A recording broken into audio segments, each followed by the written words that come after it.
Goeiemôre gemeente. Ons begin vanoggend se voorsang met gesang 295. Ons sing daarvan vers 1, 2, 3 en 4. Genade onbeskryflik groot het U aan my bewys. Verlore seun, 'n wegloopkind, weer in die Vaderhuis.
Ons blaai dan na gesang 298. Ons sing daarvan ook al die verse, vers 1, 2 en 3. Soek in God jou sterkte, kry by hom jou krag. Met sy wapenrusting klee hy ons met mag.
Ons blaai dan om na Gesang 299.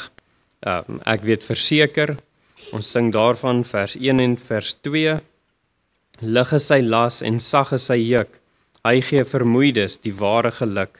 Selfs as ek struikel en dit berou, hy sal vergewe, hy bly getrou. 1 en 2 van 299.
En dan blaai ons na 301 toe. Al sou dan ook die vrye boom nie bot nie. Hy het net een vers en ons sing hom dankie.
Ons voorlaaste ene is Gesang 304.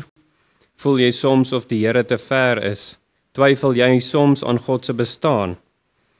Jy moet glo dat die Here met jou saamloop, dat sy Gees oral met jou sal gaan.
Ons sluit dan af met Gesang 319, praat ek mense engletale, maar dis nie uit liefde nie.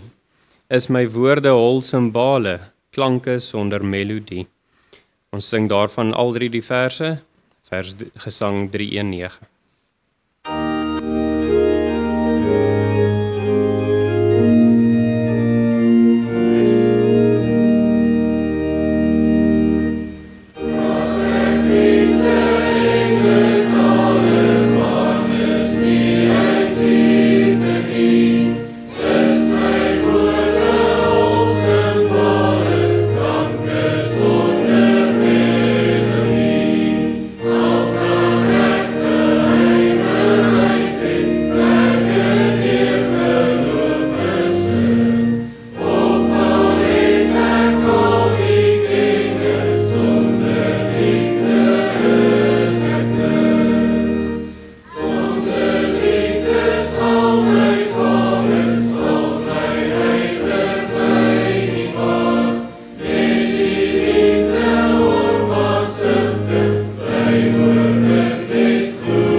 Môre broers en susters, namens die kerkraad die volgende afkondigings.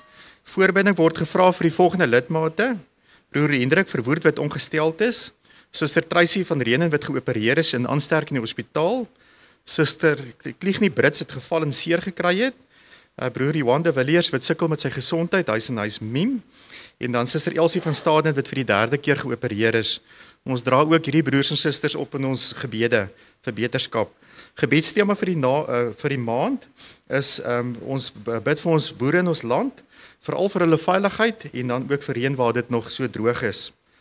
Ons nooi almal uit om saam met ons 'n koppie koffie of tee te kom geniet na afloop van die erediens. Ons verwelkom ook alle besoekers vanoggend hierso. Ons vra dat hulle ook net die besoekersboeke agter sal teken. As daar enige nuwe intrekkers of besoekers is wat graag lidmate van ons gemeente wil word, is hulle baie welkom om 'n aansoekvorm in te vul wat daar agter teen die kennisgewingsborde opgesit is. Dan net die potjiekos kompetisie vind dan plaas DV 22 Maart. Dit gaan 'n lekker saamkuierdag wees. Inskrywings moet voor die 3de Maart in wees en kaartjies word vanaf 5 Maart verkoop. Enige navraag rondom die kaartjies en dan die inskrywings kan jy dan vir Suster Somonay skool skakel. Herinnering na afloop van die erediens sal daar dan 'n deurkollekte ten bate van barmhartigheids plaasvind. Vanmiddag se Bybelskool sal weer om 6:00 in die kerk aangebied word. Dit word ook direk uitgesaai. Almal is ook welkom om dit by te woon. Die boodskapper in elektroniese formaat. As daar enige iemand is wat sukkel om die boodskapper in die nuwe toepformaat te lees, is u welkom om die saakgelastigde te kontak. Ons verwelkom ook vanoggend vir Suster Dottie Fourie as lidmaat van ons gemeente. As sy hier is, dan vra ons vir haar net om vorentoe te kom om haar lidmaat verwelkomingskaartjie in ontvangs te neem.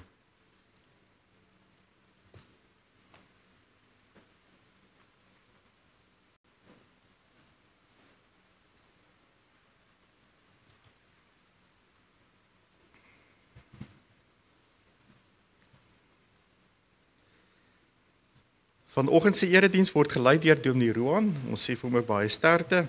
Ons vra dat hy net so vir 'n oomblik sal stil word.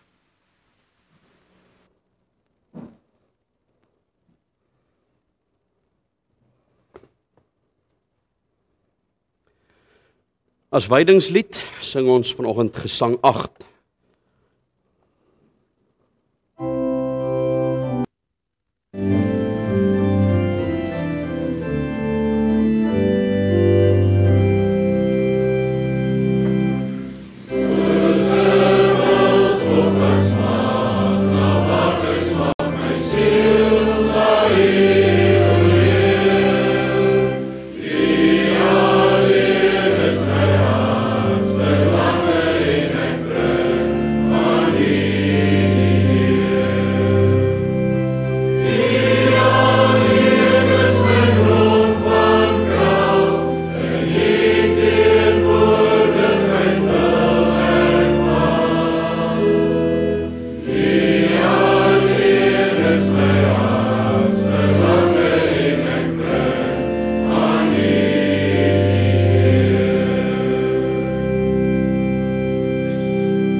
Die lam wat geslag is waardig om te ontvang die krag en rykdom en wysheid en eer en sterkte en heerlikheid en lof. Liefdes, genade, barmhartigheid en vrede van God ons Vader en van Christus Jesus ons Here deur die kragvolle werking van die Heilige Gees. Amen. Ons antwoord op die Here se groet. Ons sing Gesang 75, daarvan vers 1, 2 en 3.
Liefdes, ons gaan luister na die Here se wet uit Eksodus 20 en ons gaan antwoord daarop deur ons skuldbelydenis te sing uit Gesang 63.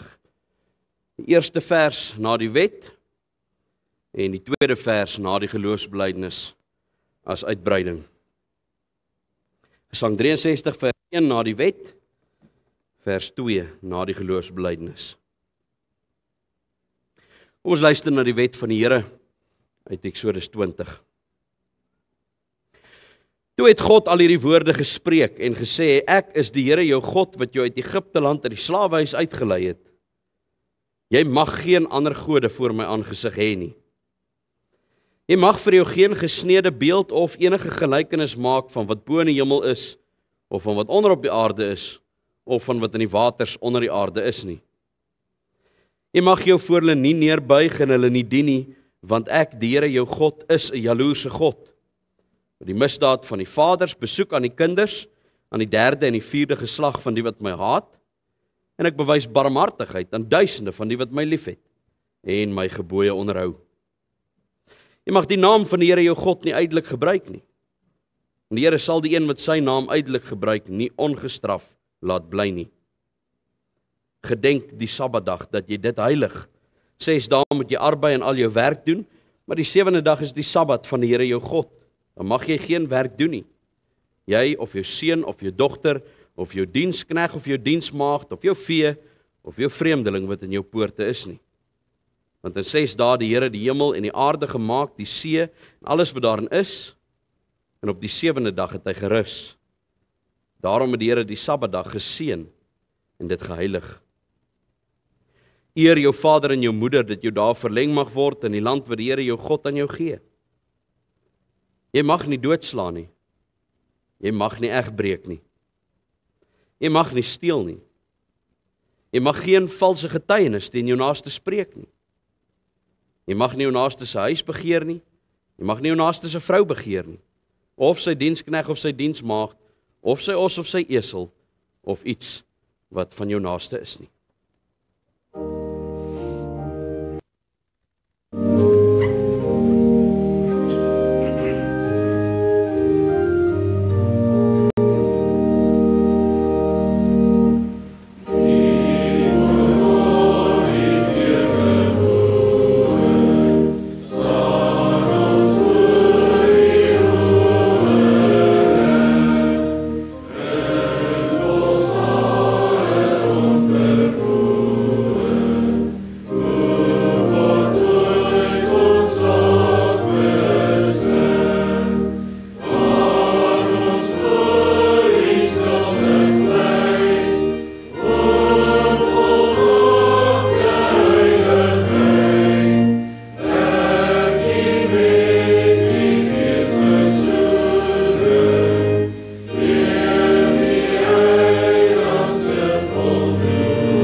Jesaja 1 vers 18 tot 19, kom nou en laat ons die saak uitmaak, sê die Here.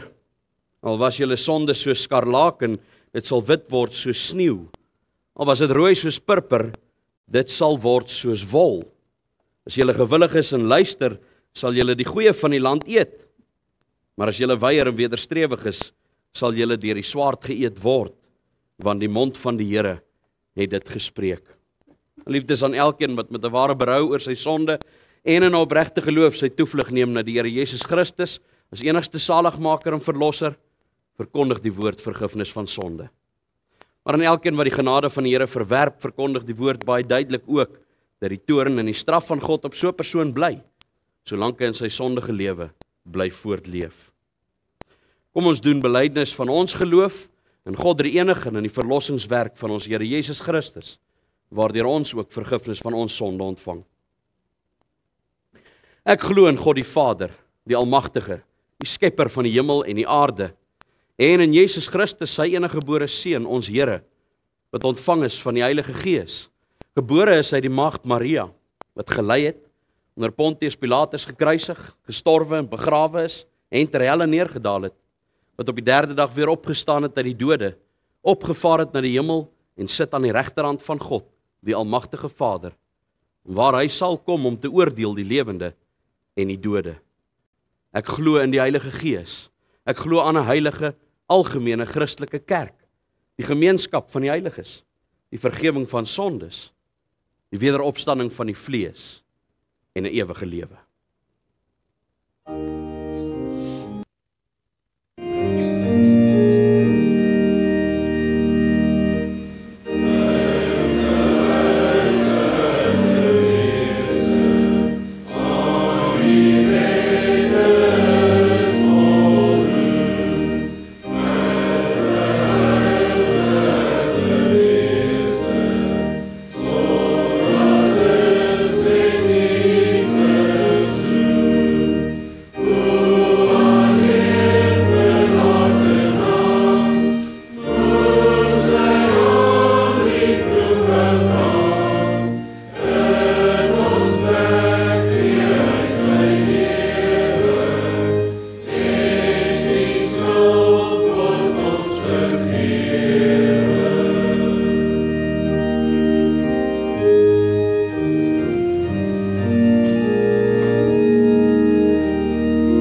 Geliefdes, die woord van die Here spreek tot ons vanoggend uit Lukas 23. En ons gaan saam lees van vers 33 tot 49. Ons beweeg nou in die lydingstyd in, die tyd in die aanloop na Paasfees. Dit voel of dit nog ver is, maar dit is nie so ver nie. En ons gaan in die komende weke kyk na die kruiswoorde van die Here Jesus. Die Here maak 7 uitsprake aan die kruis. 7 keer praat hy. En elke keer wanneer hy iets sê terwyl die kruisiging besig is om te gebeur, is dit gelaaide woorde, belangrike woorde. En ons gaan telkens kyk na die woorde wat die Here Jesus gespreek het aan die kruis. Ons gaan saam lees vers 33 tot 49, Lukas 23. In besonder vanoggend gaan ons fokus op vers 34. Lukas 23 vanaf vers 33, ons lees eers saam en dan bid ons daarna saam. En toe hulle op die plek kom wat hoofskedel genoem word, het hulle hom daar gekruisig. En die kwaaddoeners, een aan die regter en een aan die linkerkant. En Jesus sê, Vader, vergeef hulle, want hulle weet nie wat hulle doen nie. En hulle het sy klere verdeel en die lot daaroor gewerp. En die volk het dit staan en aanskou. En die owerstes het saam met hulle ook geskimp en gesê, ander het hy verlos. Laat hy homself verlos as hy die Christus, die uitverkorene van God is. En die soldate het hom ook gespot en gekom en vir hom asyn gebring en gesê, as u die koning van die Jode is, verlos u self. En daar was ook 'n opskrif bokant hom geskrywe in Griekse en Romeinse en Hebreëse letters. Hy is die koning van die Jode.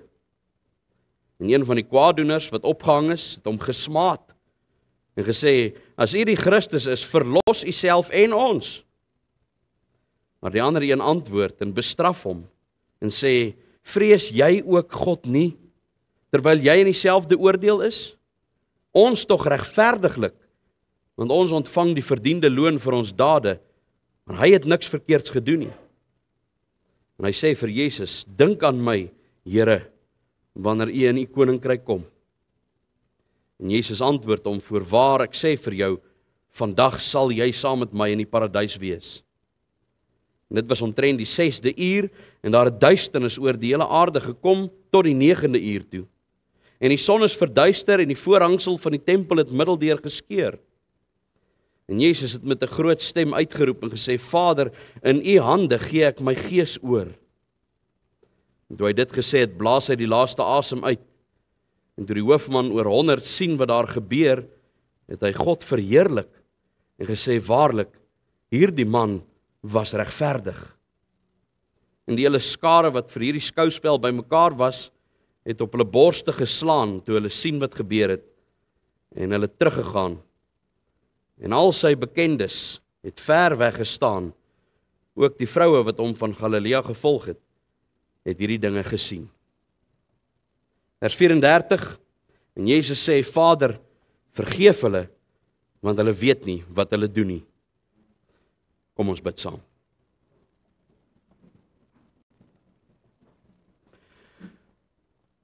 Ons almagtige God, Hemelse Vader, ons dank U dat ons as verlostes vanoggend byeen kan kom, skoongewastes, geheiligdes, gereinigdes, as mense wat vergifnis ontvang het.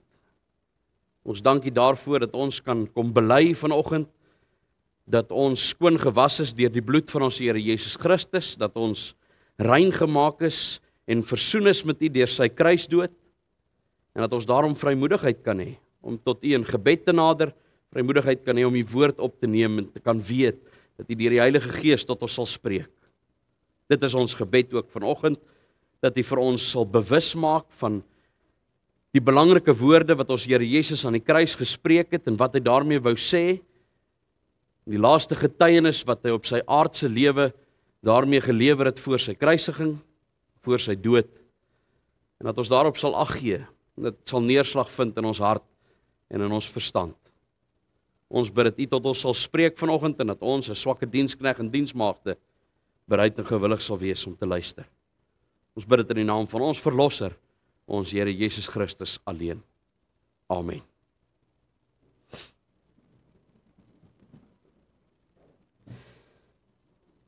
Liefde gemeente van ons Here Jesus Christus, jy ken die filosofie wat sommige mense gebruik, sommige mense hulle kinders mee opvoed. Maak soos ek sê, moenie maak soos ek maak nie. Natuurlik baie dwaas, want jou kinders gaan nie maak soos jy sê nie. Die oomblik wanneer hulle onder jou gesag uit is, gaan hulle maak soos jy gemaak het. Hulle gaan optree soos jy opgetree het. Soos nie effektief nie, is nie 'n goeie filosofie nie, maar tog is daar baie mense wat so leef en baie mense wat so doen. Maak soos ek sê, moenie maak soos ek maak nie. En wie se woorde en dade nie by mekaar pas nie. In sy aardse bediening gee die Here Jesus dikwels opdragte wat nie maklik is om uit te voer nie. Matteus 5 vers 44 sê hy, maar ek sê vir julle moet jul vyande lief hê. Seën die wat vir julle vervloek. Doen goed aan die wat vir julle haat. En bid vir die wat julle beledig en julle vervolg. Vergifnis is een van daardie opdragte wat moeilik is om uit te voer. Vergifnis is een van daardie opdragte wat ons baie maklik vir ander mense sê. Jy moet vergewe as iemand teenoor jou oortree. Vir ons kinders sê, jy moet jou maatjies vergewe as hulle teenoor jou oortree, maar wat ons baie moeilik vind om self te doen, as iemand my te nagekom het, vergewe ek, maar moeilik. En is nog makliker, nie altyd maklik nie, maar makliker om iemand te vergewe vir wie jy lief is. Is makliker om jou man of jou vrou te vergewe, of jou kinders te vergewe, of 'n goeie vriend te vergewe vir iets wat hulle teen jou gedoen het. Maar wat as dit jou vyand is? As my vyand teen my opgetree het en hier kom die Here Jesus Christus en hy sê, jy moet vergewe. Dan raak dit moeilik. Dan doen ons dit nie maklik nie.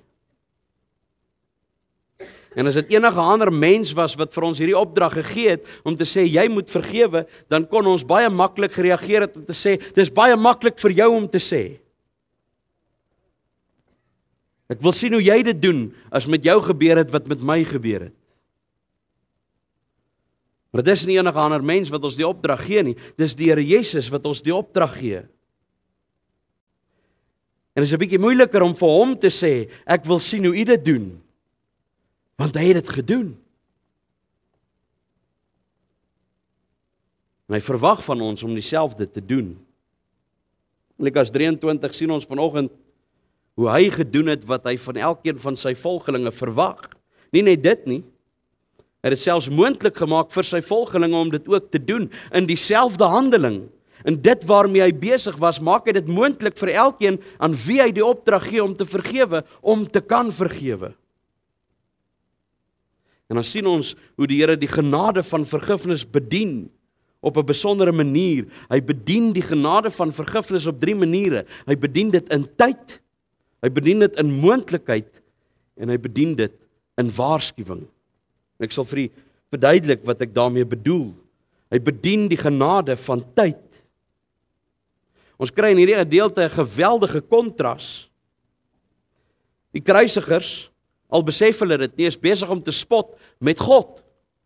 Hulle dink hulle spot 'n mens, maar hulle is besig om die Here Jesus Christus te spot wat God is. Hulle is besig om God te bespot.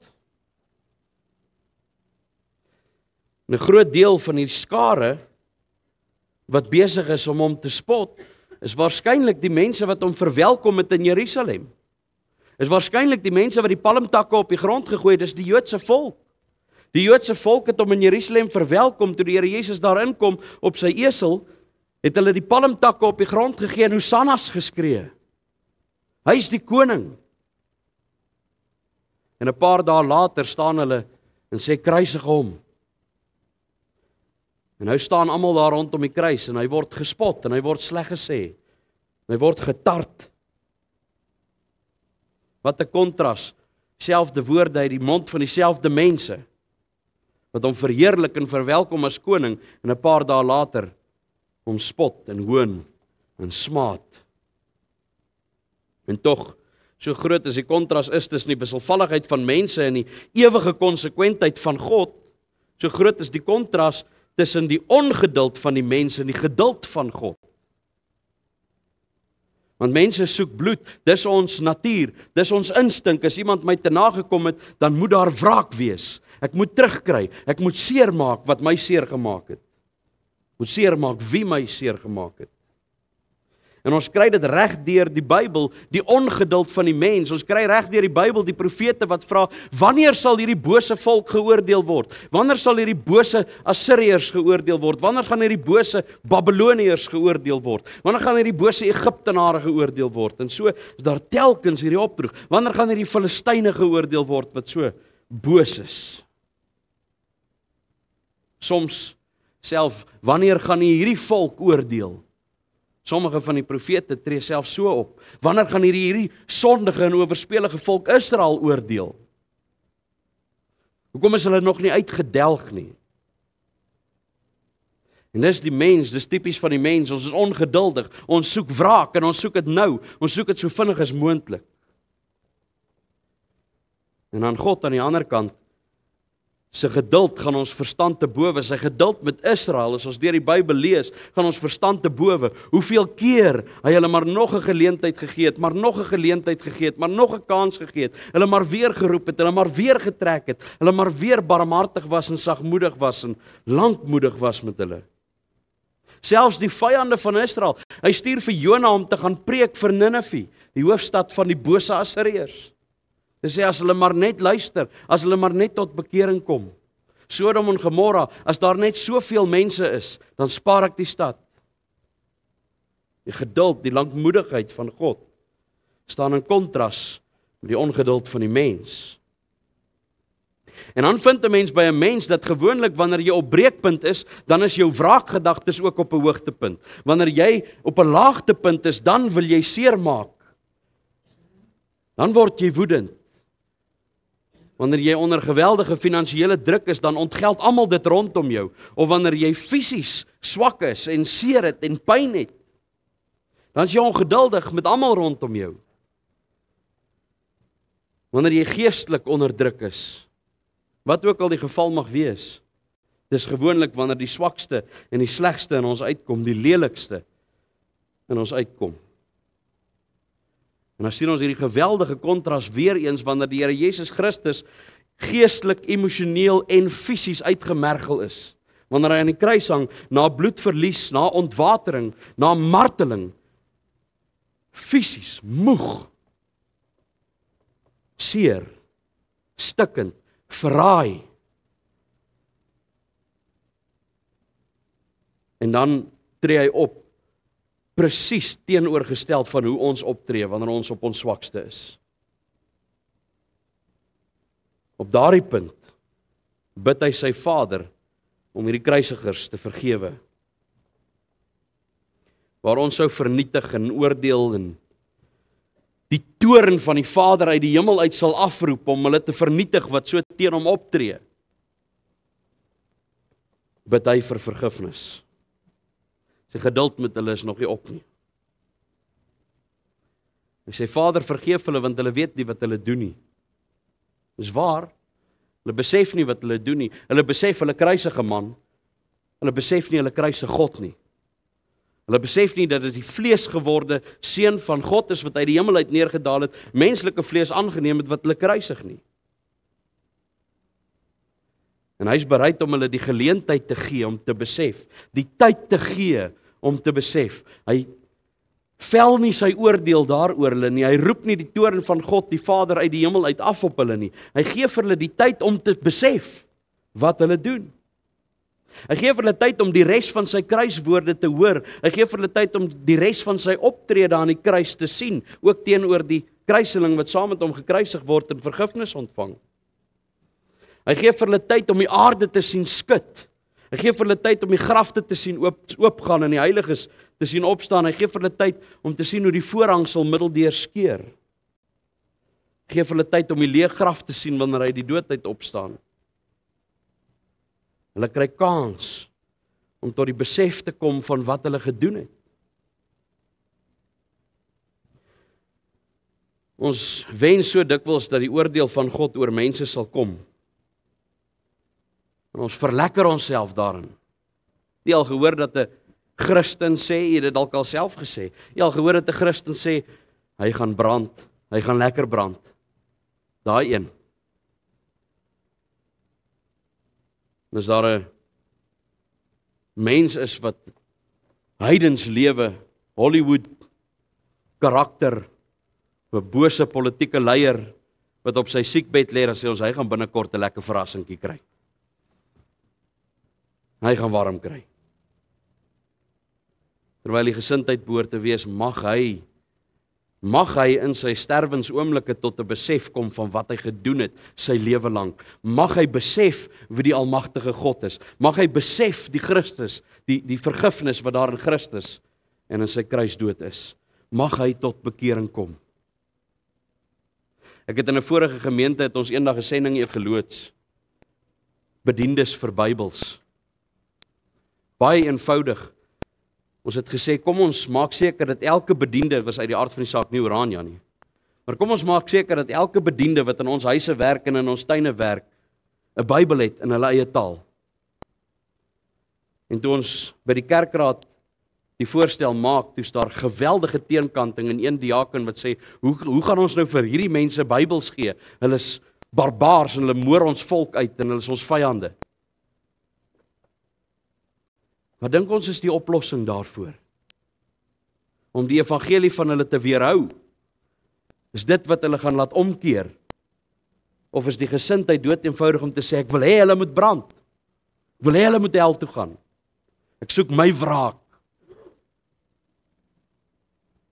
Christus se gesindheid is die teenoorgestelde daarvan. U sal wel let dat Christus bid dat hulle vergewe mag word, want hulle weet nie wat hulle doen nie.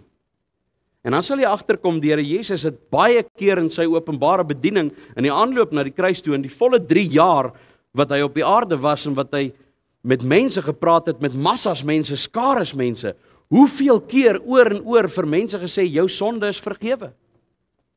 Jou geloof het jou gered, jou sonde is vergewe. Hoekom doen hy dit nie hier nie? Hoekom sê hy nie hier, jou sonde is vergewe nie? En die antwoord is dood eenvoudig dit. Want hierdie mense se sonde is nie outomaties vergewe nie. Daar is nie noodwendig geloof by hulle nie. Jou sonde kan slegs vergewe word as Christus jou verlosser is. As hy vir jou sonde aan die kruis gesterf het, as jy in hom glo. Hierdie mense glo nie in hom nie. So dit wat die Here Jesus doen is nie om hulle sonde te vergewe nie. Hy bid die Vader dat hulle sonde vergewe mag word. Maar dit gaan nie noodwendig vir elkeen van hulle die realiteit wees nie. As dit was, sou hy dit uitgespreek het soos hy dit telkens gedoen het in sy bediening. Die eerste genade van vergifnis wat die Here gee, is tyd. Tyd om te besef wat jy doen. Tyd om te besef, is genade tyd wat elkeen van ons nodig het. En elkeen wat nog nie besef het wie hy is nie, nog nie besef het wat hy doen nie. Die tweede genade wat die Here Jesus in vergifnis gee, is die genade van moontlikheid. Hy bid vergeef hulle, want hulle weet nie wat hulle doen nie, en hy doen 'n beroep op die bonatuurlike genade van God die Vader, bonatuurlike vergewingsgesindheid. Hoor wat Jesaja sê in Jesaja 55, treffend, vers 7 tot 9, laat die goddelose sy weg verlaat en die kwaaddoener sy gedagtes. Laat hy hom tot die Here bekeer, dan sal hy hom barmhartig wees. En tot ons God, want hy vergeef menigvuldiglik. Want my gedagtes is nie julle gedagtes nie, en julle wee is nie my wee nie, spreek die Here. Want soos die hemel hoër is as die aarde, so is my wee hoër as julle wee, en my gedagtes as julle gedagtes. En al kan ons nie verstaan hoe God se genade so groot kan wees nie, al kan ons nie verstaan hoe hy soveel genade kan hê nie, en al kan ons nie verstaan hoe hy so vergewensgesind kan wees nie. En ons besef dis omdat ons weet nie God se wees nie en ons gedagtes nie sy gedagtes is nie. Weet ons as gelowiges wat die volle skrif Openbaring ontvang het en tot ons beskikking het, hoekom vergifnis moontlik is. Die rede waarom die Here Jesus hier die Vader kan vra om te vergewe, is omdat hy besig is om die moontlikheid van vergifnis te bewerkstellig. Hy is besig om dit te doen wat nodig is om vergewe te word en wat geen ander mens kon doen nie. Hy is besig om te sterf as volmaakte offerlam. Hy is besig om te sterf as sondelose, om die volle geregtigheid van God te verdien met 'n sondelose lewe en die volle prys van die sonde te betaal, die volle straf daarvan te dra, die volle oordeel van God op homself te neem. Dis wat nodig is om vergifnis te kan ontvang. Dit wat hy hier doen, maak dit moontlik vir enigiemand anders wat in hom glo, om daardie vergifnis te kan ontvang. As die Here sê hulle weet nie wat hulle doen nie, is dit nie sommer 'n verskoning om hulle sonde oor te sien nie. Dit moet ons besef. Christus maak vergifnis moontlik deur dit wat hy doen.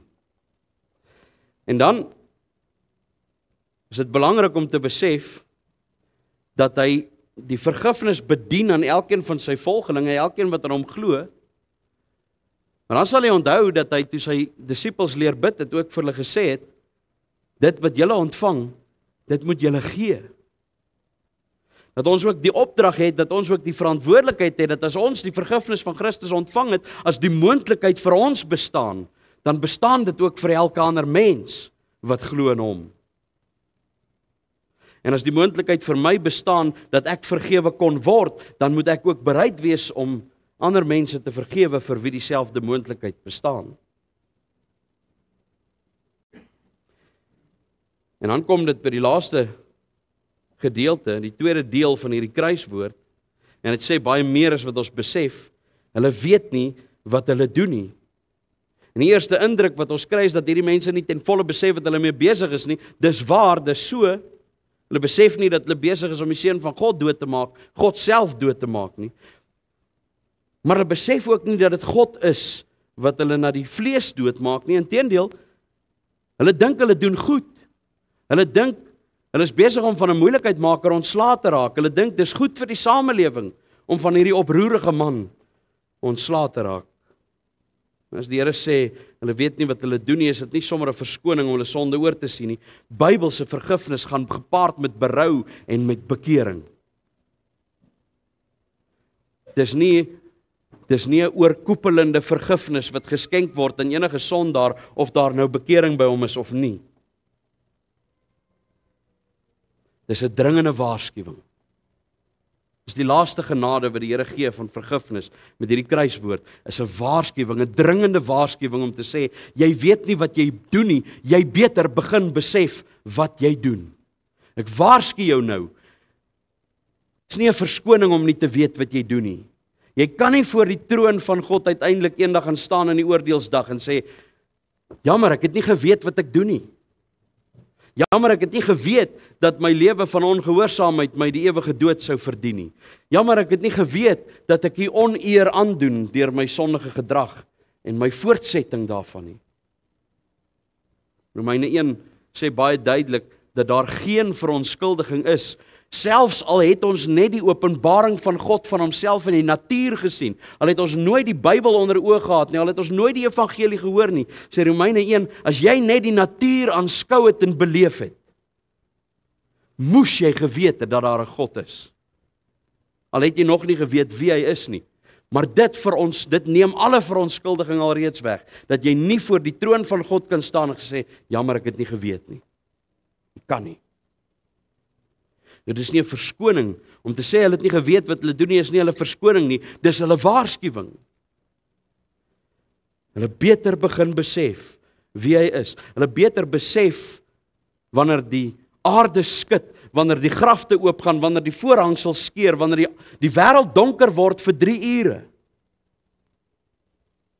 Beter hulle besef wat hulle gedoen het. Tydens sy openbare bediening word vir die Here Jesus in Johannes 8 die oorspelige vrou gebring. En tipies, soos die mens is die mense wat haar vir hom bring, soek wraak. Hierdie vrou moet nou geoordeel word, volgens die wet van Moses moet sy gestenig word, sy moet doodgegooi word met klippe. Wat gaan hy nou doen? Dis 'n strikvraag natuurlik. Hulle weet as die Here Jesus sê nee, laat sy gaan, dan sê hulle hy het Moses se wet oortree en hulle kan hom gaan aankla by die Jode, by die Sanhedrin. As hy sê gooi haar dood met klippe, dan kan hulle hom aankla by die Romeine, want die Jode mag nie self die doodstraf voltrek nie. Dis 'n strikvraag. Maar die optrede van die Here Jesus is merkwaardig, dat hy sê, vrou, Wie het jou geoordeel? Hy vra natuurlik die een wat sonder sonde is, laat hy die eerste klip gooi. En maar niemand dit doen nie en hulle een vir een wegloop, dan vra hy vir die vrou, het niemand jou geoordeel? En sy sê, niemand nie, Here. En hy sê, ek oordeel jou ook nie. Maar, gaan heen en sondig nie meer nie. Daar moet berou wees, daar moet bekering wees, daar moet 'n ommekeer wees, daar moet 'n laat staan wees van die sonde. En dis wat die Here Jesus hier doen. Hy sê, julle weet nie wat julle doen nie, maar julle gaan nie na hierdie gebeurtenis afgehandel is, na hierdie kruisdood van my en my opstanding uit die dood uit afgehandel is, beter julle besef wat julle gedoen het. Dis 'n waarskuwing. En in 'n waarskuwing is daar geweldige groot genade. Liefdes, om te vergewe is 'n moeilike opdrag. Maar is een van die beste forme van evangelisasie. Terwyl die Here Jesus gekruisig word om die siele van gelowiges verskoon te red, is hy steeds met hierdie siele reddende aksie besig. Hy bedien die genade van vergifnis. Hy gee tyd aan die kruisigers om te besef wat hulle doen. Hy maak vergifnis moontlik deur die straf op sonde te dra, en vir elkeen van hulle is dit beskikbaar as hulle glo. En hy bedien die genade deur vergifnis wat 'n waarskuwing rig. En dan is dit merkwaardig om te sien in vers 47, en toe die hoofman oor 100 sien wat daar gebeur, het hy God verheerlik en gesê, waarlik, hierdie man was regverdig. En hy besef wat hy gedoen het. Geliefdes, u moenie dink dat daar 'n sonde in u lewe is, of was in die verlede, waarvoor daar nie vergifnis kan wees nie. U moenie dink dat u iets ergers kon doen as die hoofman oor 100, wat die Seun van God gekruisig het na die vlees nie. Vir hom is daar vergifnis. Vir hom is daar versoening. Vir hom is daar verlossing. In die een wat hy gekruisig het. Jy moenie dink dat daar iets is in u lewe wat nie vergewe kan word nie. Jy moenie dink dat daar 'n oortreding is waarvoor daar nie versoening kan wees nie. Jy het nie die Seun van God gekruisig nie. Daar is vergifnis in Christus. Neem die waarskuwing aan en laat elkeen van ons gaan dink of ons in 'n posisie staan waar die Here sê, Vader, vergewe hom, vergewe haar, want sy weet nie wat hulle doen nie. En dat ons nie dalk aan die einde van ons lewe kom en nie besef wie ons is nie, en nie besef wat ons doen nie, en nie besef hoe ver ons tekortskiet aan die eise van God nie, en nie besef hoe stikkend en onrein ek is in my wese nie, as ek nie skoon gewas is deur die bloed van Christus nie. En dat ek nie voortgaan in my sonde, dat ek nie voortgaan in my onreinheid, dat ek nie voortgaan in my onheiligheid en myself probeer verontskuldig op watter manier ook al is dit om te sê ek weet nie wat ek doen nie. Dat ons die waarskuwing aanneem, maar dat ons die vergifnis, die genade ook ontvang deur geloof in die Here Jesus Christus. Amen. Ons bid saam.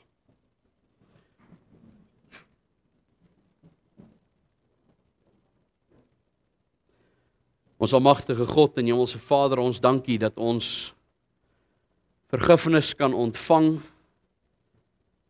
vir sonde wat ons dalk by onsself dink nie vergewe kan word nie. Sonde wat ons dink te groot is. En met hierdie dwaase menslike ingesteldheid waarin ons telkens wil terughardloop na werke, telkens wil terughardloop na werkheiligheid en na verdienste toe. Kyk ons na ons eie sonde en ons dink dit kan tog nie vergewe word nie, dit is te groot. My oortreding is te herhaaldelik. Te veel val ek in dieselfde sonde. Te veel worstel ek met dieselfde dinge. Maar ons verlossing is nie uit werke nie, ons verlossing is uit genade. Dis 'n gawe wat U aan ons skenk. Dis die werking van die Heilige Gees en dis die verlossing van ons Here Jesus Christus aan die kruis. En dan bid ons Here dat U vir ons in staat sal stel om te vergewe soos ons vergewe is. En dan hoor ons ook die waarskuwing in die Onse Vader dat U vergewe soos ons vergewe.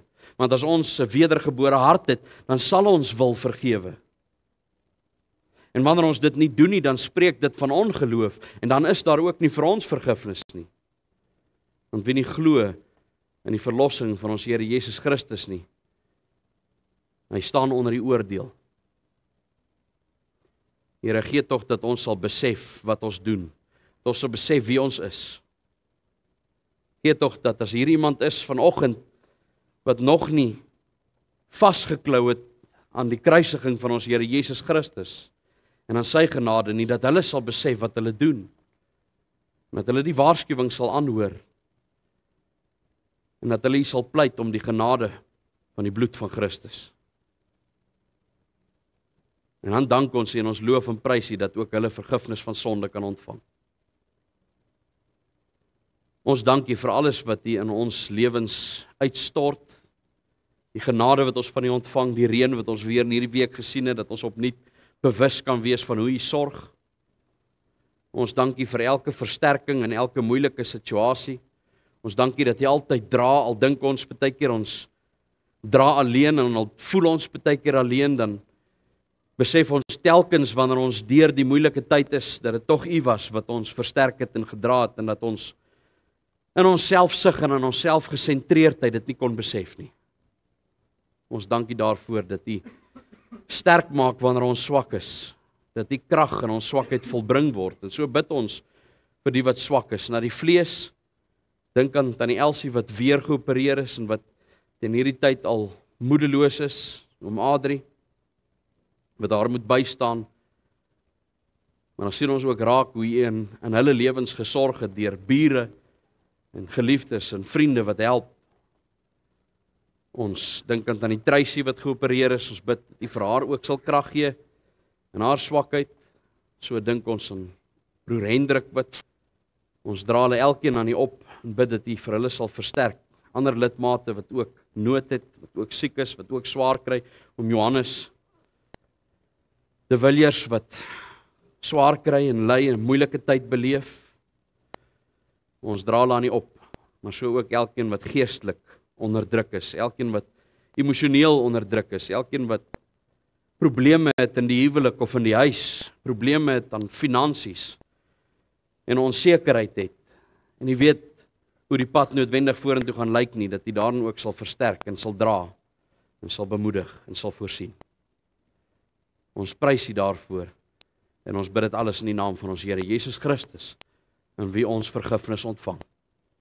Amen. Ons gee geleentheid vir die opneem van die liefdegawes.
Liefdes en antwoord op die prediking gesang 94. Ons gaan daar al 4 verse saam sing. Vers 2: lewendig en kragtig skei die woord vrymagtig tussen goed en kwaad, dat van skuld vergewe ons volkome lewe, vry deur Jesus bloed. En dan vers 3: hoe in skuld gebore, hoe geheel verlore, hoe geheg aan kwaad, hoe deur vrees bevange, kom met jou verlange, hier is hulp en raad. God vergeef, die middelaar leef, daar is vir ons skuld en sonde heil in Jesus wonde. Vers 1, 2, 3 en 4, gesang 94.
Ontvang die seën van die Here en gaan in sy vrede.